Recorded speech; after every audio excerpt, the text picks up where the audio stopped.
The Manchester United Renaissance under Ruud van Nistelrooy sadly appears to have started, and it's finished 5-2 in the Carabao Cup to Manchester United. I am joined by the legendary Manny.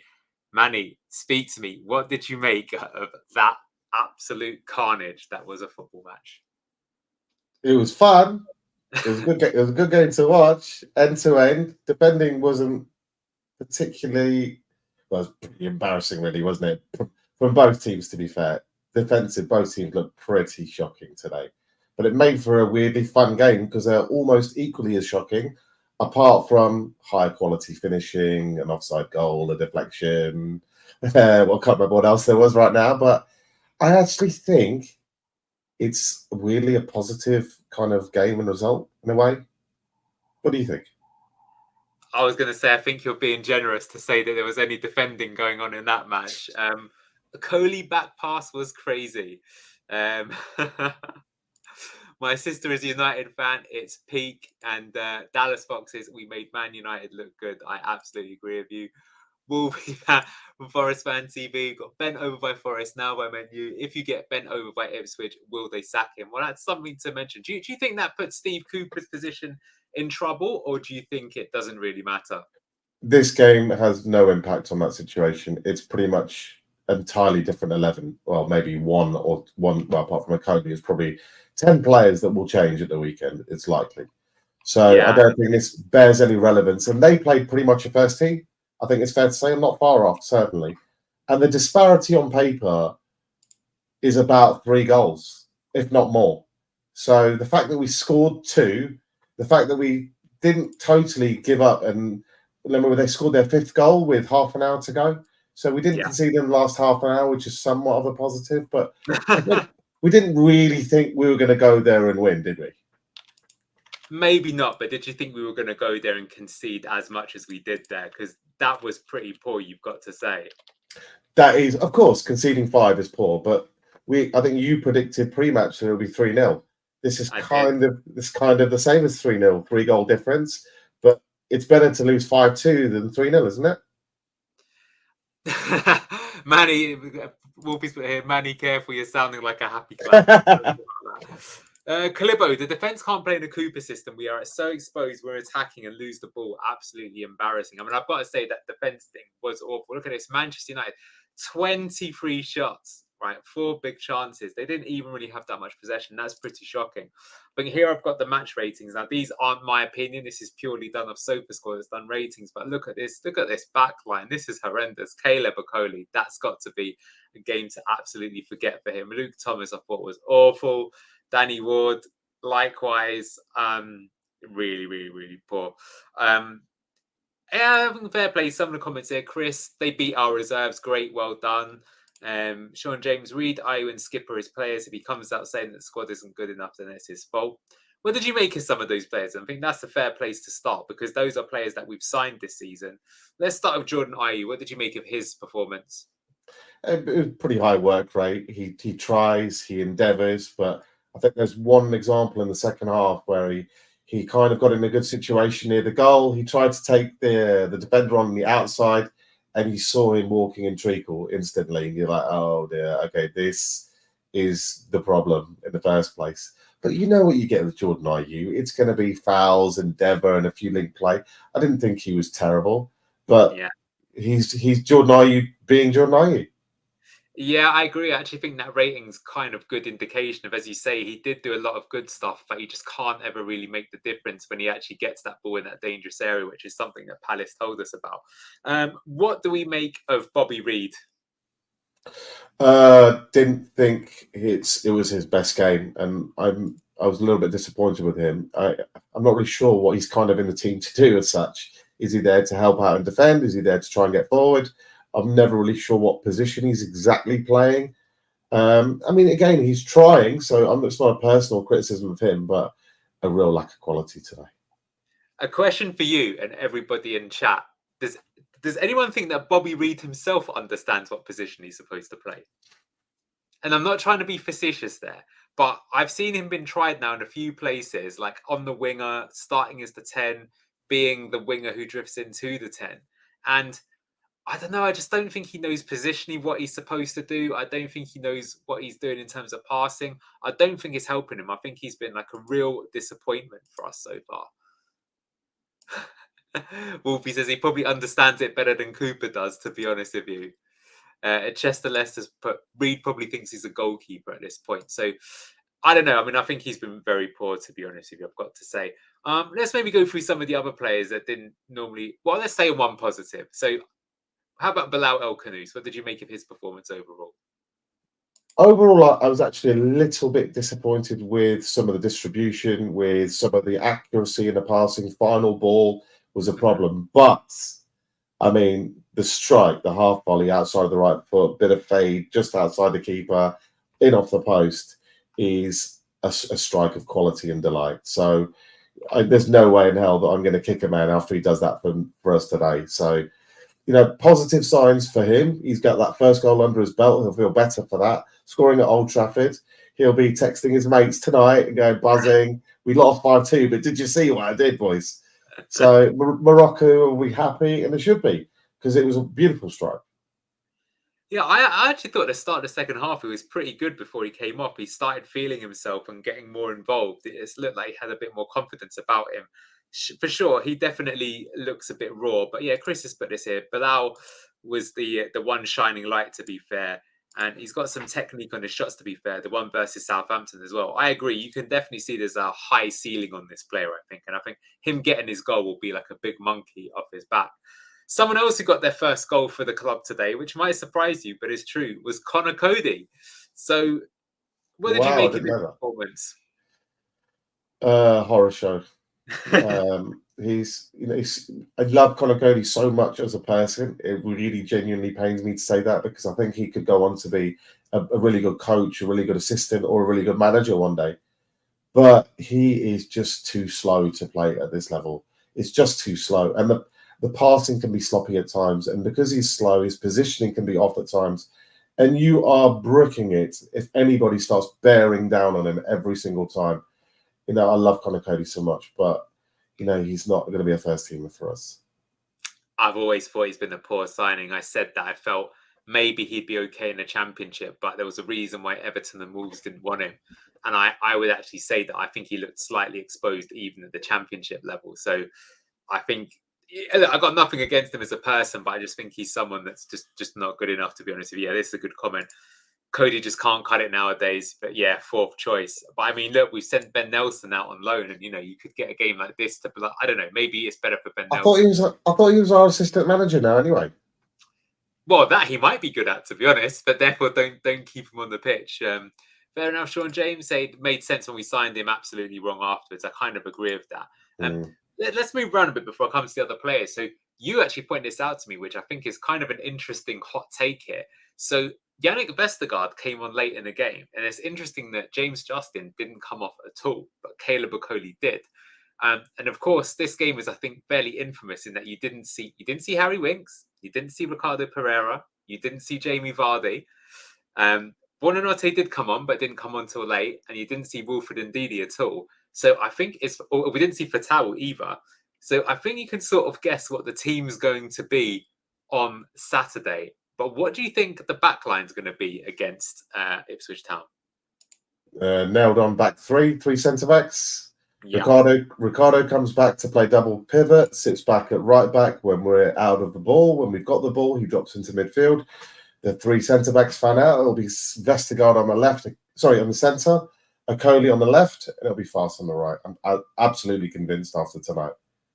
Good morning, Luke. Leicester City down under. Though Manny's saying he thinks that it'll be Okoli on the left-hand side, it'll be Vestergaard in the middle, and Fass on the right, with Justin not playing any part at all.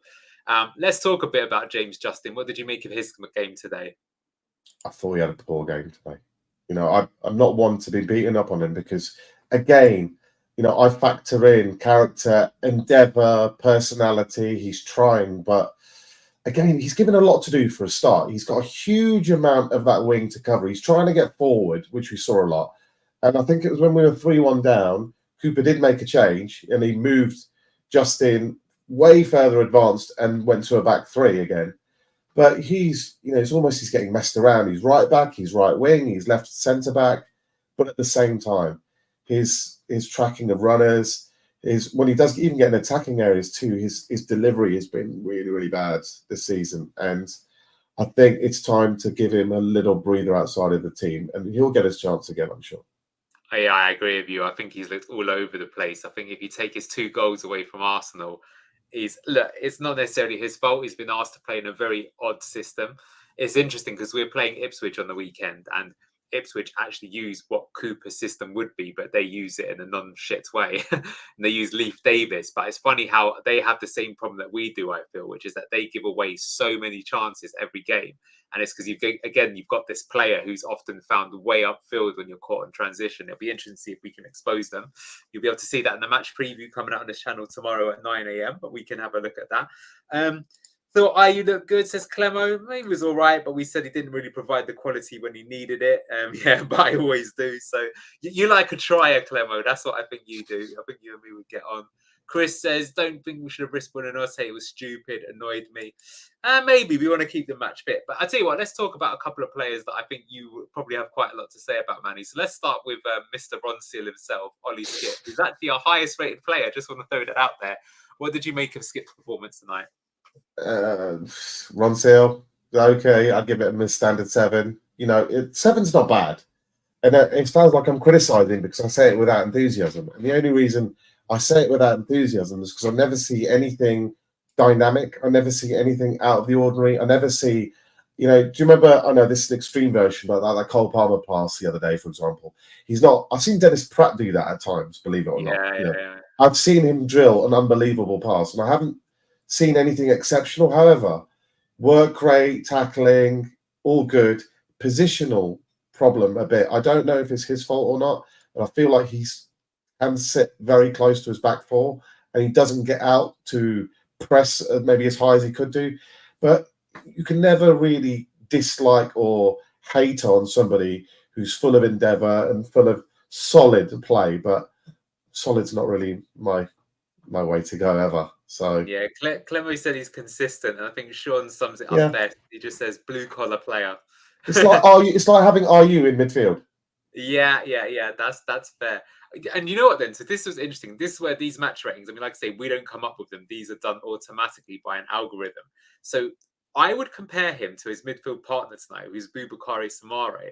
And do you know what? And I think I'm going to sound crazy for saying this. I think he might actually have been our best player tonight, Boubakary Soumaré. And one of the reasons I think that is because, like you just mentioned there with Skip, who didn't really do anything of note.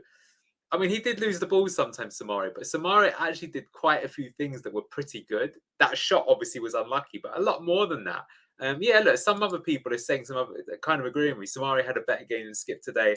I agree, he did look good. I mean, I'm not going to say he was like, world player of the year. Absolutely not. Soumaré was all right. Might have been his best game, which probably says a lot.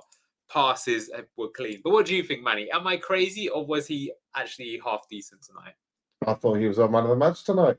Yeah. I agree with you completely. I agree with the comments there. It's arguably one of the best matches we've seen from him. I think he might have had 1 or 2 decent games. I think away in Moscow when Daka scored 4. I think he played well that day, for example. But yeah, that was his only game. This is a guy who did win the French league, with a almost Leicester City story for Lille. Obviously, we've known that his head's not been in the right place and he's been here, there and everywhere. But there is a reason. I think you were telling me that there are a lot of clubs who are looking at him when they're interested in signing him. And there is a reason for that. And you saw it was actually a great save from the United keeper that pushed onto the bar. You do see that with moments of X factor. This boy there is a player there. The problem is, A, can you find it? And then B, the biggest problem, can you find it consistently? But the talent, that's a challenge, I think.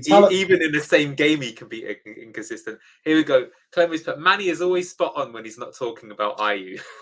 Soumaré has talent. Excellent. Yeah, I agree with you, Clemens. Soumaré was my man of that match today. I thought there is, he's putting himself in the first team picture, I would say. Yeah, I mean, I don't think that's a bad shout. Brookline G, Soumaré was good today. Brookline, check out the video that's coming out tomorrow. I think there'll be something you find quite nice in there. That's all I'm going to say. CR7 edits. El Canoes is playing crazy good, not going to lie. We said that his technique looked good. I think we felt that maybe his all-round play wasn't quite there. But look, we know that there's definitely a real player in Bilal El Canoes. I mean, that's going to be an exciting one to see over the next few years. Yeah, Chris Hughes spoke to a Sevilla fan the other day and they want him back again. I was shocked. Lol, they rate him. So I wonder if anyone in the chat, how did they play? Where did they get the most out of him? I'm not sure. Whilst you give me the answer to that, let's have another player that I'm sure you're quite fond of, Manny, or maybe not. Casey McAteer. Talk to me about him. I thought he had a horror show today, and all the things I like about Casey, work rate, effort, endeavour and stuff, that's always there. But there was a real lack of quality. There was a few dribbles where it was pretty poor. The shot on target was straight down the keeper's throat. Either side, it's a goal. I just think, again, I love the effort of the guy, and I hate being mean to somebody who's a local lad. But this level's too high for him. Yeah, that's what Clemo says there. He's not got the quality. I sort of agree with this. Bad game for Casey, but no match fitness, and it showed. I mean, look, I will say, and the stats here back it up, that I don't think McAteer was any worse than Bobby Reid. In fact, I wouldn't say he was any better either. They were both pretty poor. I will say I'm not really convinced about him playing there on the left-hand side. Like Bobby Reid, when he's been in the team so far this season, he's come on the left-hand side. So why not, start him there and have Casey McAteer on the right? Because I think Casey McAteer is the harder worker as well. He could help Justin maybe on transition in defence. So look, put it this way, I think he was set up to fail, I guess is what I'm saying there. So look, I think we've got to start coming to some of the car crash players here, Manny. I've been trying to avoid it for long, but we've got to get to them. So let's start with Luke Thomas. If we're saying that Casey McAteer's not got the quality, what do you make of Luke Thomas? Speak to me. He shouldn't be in this position anymore. He should have moved on to somewhere else. Well, I mean, I don't really know why he's still here. You're not going to get game time. Several managers haven't really wanted you. You're beyond the stage of being a young player who's accumulating knowledge by playing with good quality pros and the rest of it. He needs to find a club where he's going to play 30, 40 games a season, have a solid football career, wherever that is. But he shouldn't be in a position where we're having to play him in a cup game. We should be having alternatives and he should be moved on, I'm afraid. 100% agree. And do you know what? Is someone that I actually feel sorry for. Scott said he feels he's a League 2 player at best. I think he's League 1, but I can sort of see where you're coming from. Do you know what I will say, though? I feel that, like, I can even see if Luke Thomas has got this kind of boyish face and the haircut that he's got, that he actually needs that spell in the lower league to get roughed up. I hate to say that, but that's something you sometimes need to come back and under, because that's the thing is what I notice about him all the time. Yeah, Luke Thomas is a good lad, but physically ain't Prem. And I think it's more than just Prem. I think it's just in general. Like, look, I've seen it happen. I'll admit myself, actually, when I play football, that when I actually used to play Sunday League and stuff like that, I did used to initially struggle, because like when you're going up against someone who's, say, like 1 foot taller than you, and they just absolutely bully you.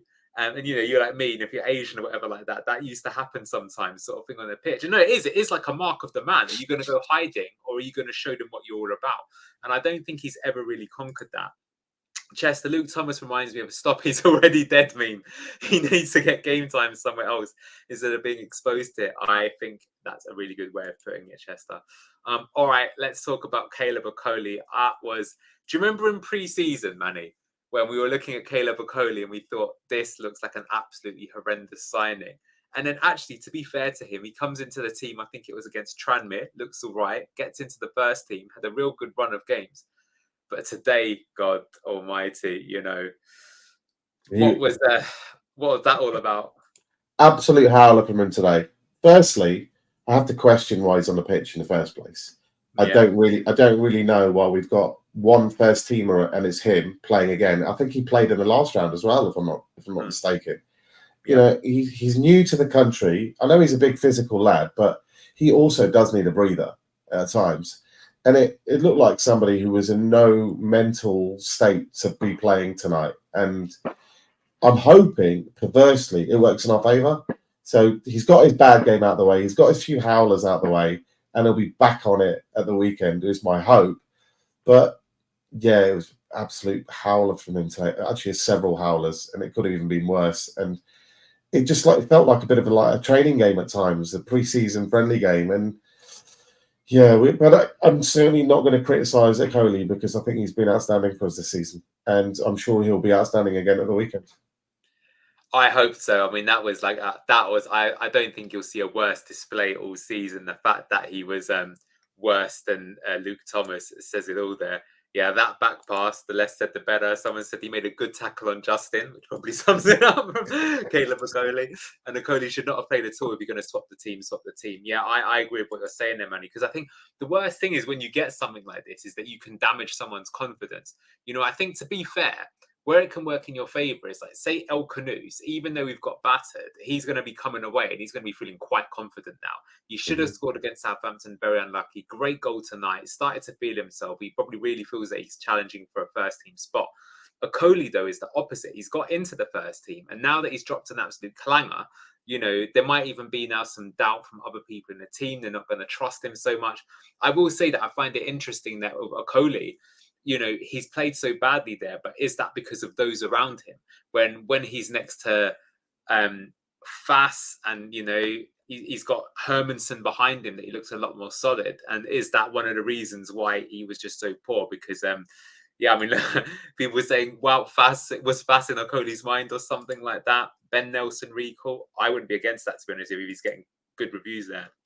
I think the groundskeeper at Old Trafford left the grass long today. How many ground passes did he underhit today? United made their best passes through the air. I think you're being very generous there, Brookline. I think you've just got to call it as it is, that we were pretty awful. And yeah, Chris was saying, just play Vest and Cody. It's weird that he did that. Do you think there was a Well, you think it's because he might be using Vestergaard on the weekend, don't you? Oh, he's definitely starting Vestergaard on the weekend. If a guy's come back from an injury and you want to give him a little bit of game time just to get a little bit of match sharpness, get a few minutes into his legs, so you bring him on for 20 minutes. Vestergaard could not have started tonight and started at the weekend, given he's coming back from injury. So the fact that JJ's played 90 minutes, Vestergaard's come on for 20, it's nailed on. Vestergaard is starting at the weekend. Okay, there's the hot take there. I love it. I love to hear it. Let's round it up with the rest of our first team players, and that was Danny Ward in goal. What did you make of him? How many years has he got in his contract? I think he's still got one more year left. Okay, that's about it. Nothing else to say. I don't want to talk bad about players, but yeah. What do you think about Danny Ward today, Anil? No, it was awful. I mean, I know that Okoli gave away a bad back pass there, but he's been made to look like an absolute muppet there by Bruno Fernandes. I think if that's Hermanson, there's even a chance. Even if it's Everson, I just think, you know, you make your body big, but what's he doing there? He just the problem with, someone's put here, like, you know, Danny Ward being Danny Ward. And I think what I've noticed a lot about Danny Ward is there's many times, and I know this is going to sound weird, but I genuinely think it's true, where he doesn't look like a goalkeeper, even though he's a professional goalkeeper. I don't know how to explain it. Like the season that we went down, there were some times that he was standing in a position which was so bonkers. It's like any coach should have fixed that at an early age to get where he's standing. Or he did, like what he did there, I've just never seen that in a goalkeeping coaching manual. I've just never seen it. So that indicates that, like, he's either not paying enough attention in training to do the right thing. I just think he was. Look, I will say he was far from the worst player in the team. I think he was put into a bad situation there, but God Almighty, I think he's just absolutely awful. I mean, he's probably on a nice big fat contract. So fair play to the guy. He's got a year left, but you know, the sooner Jakob comes back, the better. And I think the problem with Danny now is it's gone beyond. With the fans. The fans aren't having it. He could have had a 10 out of 10 championship manager, saves everything in sight tonight. The fans are still not having him tomorrow. The fans will actually just be worried that might mean that he's going to replace Mads in the first team. This guy's career finished probably 2/3 of the season. When Brendan left, he was gone. You know, that was it. It was all over. Daniel Everson even came back for the last games. Why is he playing games now? Like, here's some good points. I'm glad I'm not the only one that says this. Like, first half, how many times did Danny Ward dive for the ball? Unless it was straight at him, he didn't move. Agreed. Like, that's what I mean. He's doing things that goalkeepers don't do. You can argue that Danny Ward is the only reason we were relegated. I would agree with that. You know, he's so poor. Why doesn't Everson play then? Where's Everson? Why doesn't Everson get minutes above Danny Ward? I guess the argument will be that Iverson's not that good at playing out with his feet. But I mean, Danny Ward gave it away multiple times from goal kick tonight. So trying to play the short pass out of goal. Look, to be fair, Jakub Stolarczyk is injured, right? And otherwise, you would hope to see that he would get more game time. Who looked okay. I mean, I still think he's someone that, if you compare him to Mads Hermansen, I mean, I quite like Jakub, actually. I quite like him, actually. I think he's right. He's still young, isn't he? He's like 21, 22. He is, but where I'm going with that, Manny, is that the few times that he's played, I found it really sort of noticeable how, it's a really specific position now. Step down. Yeah, and I think that'll cost you. Look, I don't want to be too negative about him, but I think he needs to really play out on loan for a long time in that sort of system. Chris, first 7 games of the season, we conceded maybe 21 goals. Guys, a joke. That was the Danny Ward, of course. All right, let's just talk about our subs. So look, fair play. We got to see Will Alves come on. I guess didn't really have much time to do much. We've had Vestergaard. So it's interesting is that he can count, it turns out, Steve Cooper. This is the first time I've ever seen him do something like this, all 5 subs at the same time. I think it might have been pre-planned. So he's put on Vestergaard, Buonanotte, Alves, Mavididi, and Edouard. Do you think it improved the team at all? Well, I mean, we didn't concede, and Mavididi looked quite up for it tonight for that little last 20 minutes. He was getting involved. Edouard was trying to get involved, and I don't think there's ever been a lack of effort from the players. It's not that. It's just you're 5-2 down. There's 20 minutes to go. I mean, what difference does it make? It's clearly just a physical exercise of these players can optimum. They can run for 70 minutes. Then we've got to change in. It's all pre-planned. Whatever the score was, that was going to happen. And it gives them a little taster of 20 minutes at Old Trafford to keep them happy. But, I mean, it just doesn't matter. It just doesn't matter today. Yeah. I think here's probably the summary of this entire evening. Didn't matter from Chris Hughes. Doesn't matter. Yeah. Ironic how much position they had when we made our subs. Cooper not got the tactics, know-how, but players giving away goals. Cooper can't control. End of the day, though, Cooper got to go. Be interesting to see what happens with the Ipswich match, I will say. Some interesting things. Vestergaard looked reasonably well. Mavididi was doing well. Didn't really notice the other subs that come on. Do you want to talk a bit about Vestergaard? You did have some things to say when we were watching the match. Yeah, I actually think that it's... I don't think any of us are the biggest fans of Vestergaard, and we know he had a really good season last season. But in the specific system that we will be playing, if Ricardo's there, he becomes more useful for his starting up the attacks, his passing range. I think I pointed out to you, he pinged a diagonal to the right wing where JJ was tonight, so he's got that passing range. Obviously, pace is a worry. But if the alternative is if you want to go 3 centre-backs, JJ, who's going to make a mistake with pace, then what difference does it make? Or Conor Cody, who's even less pace than Vestergaard, then we have to try and focus on his passing. And it looks like we're going to try to change things a little bit and try and go back to trying to take controls of the game. So I'm going to focus on his positive side of his game. He's actually, for a big guy, weirdly, his strength is his passing. So he used to play as a CDM when he was at Wolfsburg. You can tell he's got that. I will say what's interesting is that obviously we play Ipswich, and Ipswich will play either Liam Delap or George Hurst up front, and neither of those are blessed with pace. So if there was a game you were going to pick him for, there you go. Now, I think this is a great question, so thank you for putting this in chat from Cabas, and I'll ask this, Manu. So what did you guys think of Man United? Because to be fair, we haven't spoken to them at all. They scored 5 goals. Cabas says, for me, objectively, they weren't convincing at all. So what does that say about us? Lol. So I'll pose that question to you, Cabas. Let's talk a little bit about the opposition. And whilst you just sort of formulate your thoughts, from Chris, we're actually not that bad. We're a bit unlucky. 35-yard screamer, an offside goal, a howler from Okoli. If we play the same with our first team, it will be much closer in the league match. Yeah, so just the classic unlucky 5 goals conceded there. But I do sort of agree. But I don't want to put thoughts in your mind. Round us off then. What did you make of Manchester United? It's going to sound bad, but I thought they were poor. It's an individual sticks one in the 35 yards is an individual piece of brilliance. But the gameplay was actually a pretty 50-50 game. They get a deflected goal from a free kick from Bruno. That can happen. But in terms of control of the game or taking it to us or having consistent ideas and patterns, I didn't think it was there. I thought Xerxes looked lost up front. I thought the back four was horrendous. I mean, this is our second team. Let's get it straight.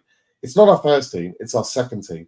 We've got Casey McAteer and Bobby Cordova-Reid as your wingers. And they're still managing to get into situations where they're causing a bit of trouble. And the set piece was horrendous for Cody's goal. The keeper was horrendous for the Bilal goal. If I was Man United, you can see them all screaming rude and, oh, we scored 5 goals. It's absolutely brilliant. You know what? I wonder if he's just in time to do another Solskjaer and they give him the job. And let's get the old striker back. We scored 4 or 5 goals in this completely meaningless game against the second team. For their sake, I hope they don't fall into that trap.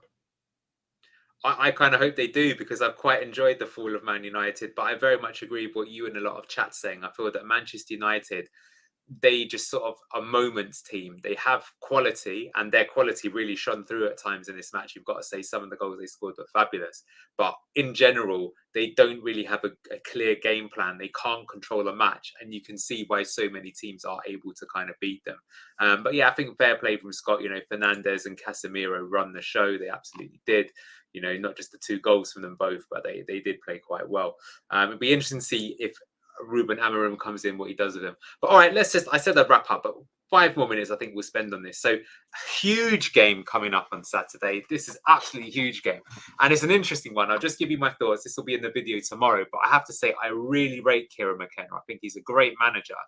When we went to make our managerial appointment, we could have chosen between Maresca. I don't know if you know this, but McKenna was interviewed, but Ipswich gave him a contract. So that was off the board pretty early. Now, I actually think that Maresca's style is like more consistent. But I actually think if you watch games and you just like for example, tonight's game, it's ended with a poor performance for Leicester. We've got battered. But you know what? It's quite an entertaining game to watch. And the one thing I'll say about Kieran McKenna is that his games, I mean, that 4-3 is not, for example, that an unusual game for Ipswich, right? Is that they go for it. Now, I think that's going to make them really, really open. So what do you think of the game coming up? What are your expectations for it? And what do you think the result will be? I'm thinking end-to-end basketball, should be lots of chances, should be lots of goals, some pretty embarrassing defending from both teams. Lots of saves from both keepers, so it'll probably be a 0-0 now, right? But both teams, they will go for it. They will go for it at home. There's no doubt about that. They will come for us, and it's a question of can we exploit them on the counter, and it's going to be an interesting battle of wills. But we have the last season's 2 games to go on, and they kind of followed a similar pattern both games. We were better than them, and I don't see that they've made so many changes or so many improvements in terms of their recruitment that they're all of a sudden going to be superior to us. So I'm sure Ipswich fans won't like it, and they've had some good results, particularly at home. Drawing to Villa was good. They played well. And the fans will be up for it and the rest of it. But in terms of pure quality, I think we're superior. Yeah. Here's interesting. So Scott said, Kieran McKenna will be doing well, but needs better players for his system in the Premier League. I agree. What I wanted to just show you here, and this is actually quite alarming. So if I had to summarize what I think the game will be on Saturday, I think I would use the words clown fiesta, because you can see this is the expected goals against in the Premier League this season, and Ipswich lead the table with an expectation of 24 goals. And do you know who's in second place for the amount of expected goals? Oh yes, you'll never sing that, Manny. But good old Leicester City. And interestingly, you've got Southampton just behind them. So what I've noticed about Ipswich is the amount of shots that they give away every game, even when they have a quote-unquote good performance, is horrendous. If you think we're bad, honestly, they're on another level. Now, as you said, that's why I just can't see it being 0-0, because I just think I also think that Ipswich specifically, it is the biggest game they've had for a very long time. That's what worries me. I think that I would expect at the end of the match, win, lose or draw for them, that their players will be out on their feet. Do you know what I mean? Like they will have nothing more to give. I think it's that important for them. So there's that. And I agree with you. I think last season for both matches, we controlled it for so long. And then we just made an individual error or got a bit unlucky and they scored. But the problem is, you've just seen it tonight. If there's one team in the league right now that you think has got an individual error in them, I'm hoping that Fast got it out of his system against Forest. And I'm hoping, do you know what? The one thing I'm happy about tonight is so many things sort of went against us. A worldie, a terrible back pass, sort of like El Canoes after scoring a great goal, making just a retarded challenge, is that I'm kind of glad it all happened in one game, which doesn't matter. So it doesn't affect us for this game. But what do you think of everything I've just said there? I hope that's the case. Certainly, with all the kind of bad luck and the individual errors and the rest of it, the likelihood is it's going to be such an open game. You're probably going to get more errors, but it will be both. It will be both teams making errors. You know, Leif Davis likes to charge forward. There's a huge space for Fatawu there to exploit, and that's part of their game that he's going to do it no matter what. And they will commit, so they will make. You know, every game Ipswich will play in this season, it probably won't be a boring game. You know, there's likely to be stuff going on because that's the manager's way. He's rolling the dice. He's giving it a go. And, you know, if you are going to go down, they're not going to go down with a whimper. They're going to go down giving it a go. They're not going to try and play a low block or even a mid block. They're going to come for you. And it makes for good quality games. It makes for good quality football, but lots of situations you can exploit. Yeah, that's why I think the fans would have preferred him. But I think we'll round up with this, which is that I agree. I think both teams will make a mistake. But what I think is this. Cabas, again, great comments tonight, mate. The difference for us is Mads Hermansen. And I agree. I think if you look at their goalkeeper compared to ours, that's maybe the one that can kind of get it. But look, guys, thank you. I don't think there's any reason really going any more longer into this sort of beat down. It finished 5-2 to Manchester United. Yes, the Man United that have been struggling and just sacked their manager got 5 against us, but I don't think it really matters. Thank you so much. What's coming up next on the channel? We've got the Ipswich Town match preview. I'm going to go into Kieran McKenna's tactics. That's coming out tomorrow at 9 a.m. And otherwise, I'm hoping, Manny, will you join us either for the match day or the instant match reaction? We'd love to have you on Saturday. That will be at 5 p.m. What's he saying? I won't put him under pressure. Don't put me under pressure. Hopefully. Hopefully, there you go. All right, smash the like button, everyone. Subscribe to the channel if you haven't. Also, subscribe to Blue Tinted Glasses if you haven't already, where the actual match was on. Thank you so much, everyone. Have a good one, and we will see you on the weekend. Come on, Leicester.